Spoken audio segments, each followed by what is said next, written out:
Aujourd'hui, ça fait maintenant plusieurs mois que nous sommes en marche, les uns et les autres. Nous sommes à moins de 15 jours de l'aboutissement du résultat que nous attendons. Donc ce résultat, nous l'attendons tous positif. Et nous espérons que notre Emmanuel va réussir ce challenge et que bientôt nous aurons un jeune président de la République française. L'idée ce soir, c'était de réunir l'ensemble des comités En Marche présents dans l'aire toulonnaise. Pourquoi vous soutenez Emmanuel Macron?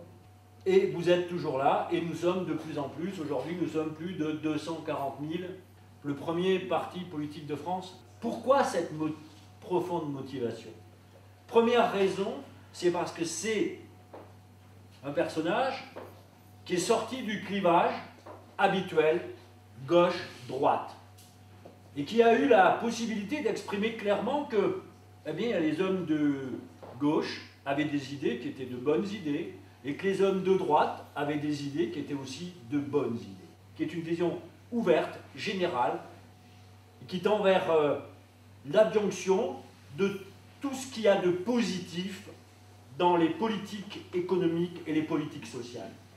Dans les politiques économiques, parce qu'on peut faire appel à la politique keynésienne, qui est une politique de relance, et avec le plan des 50 milliards qu'il veut mettre en œuvre, c'est une politique keynésienne, et puis des politiques sociales que vous toutes et tous vous connaissez, et qu'il a largement relayé dans son programme. Deuxième raison, c'est cette vision générale sur les plans politiques et sociaux. Une troisième raison qui me semble extrêmement importante, c'est la dimension éducative qu'il met dans son projet. Partir du principe que l'intelligence, c'est certainement la meilleure chose que l'on peut opposer à la bêtise. C'est tellement simple dans la réflexion, mais c'est tellement vrai. Que peut-on opposer à la bêtise si ce n'est l'intelligence, l'éducation et la connaissance? Et enfin, la raison qui me ferait bondir de joie, élire un président de la République qui a 39 ans, c'est une véritable espérance pour notre nation.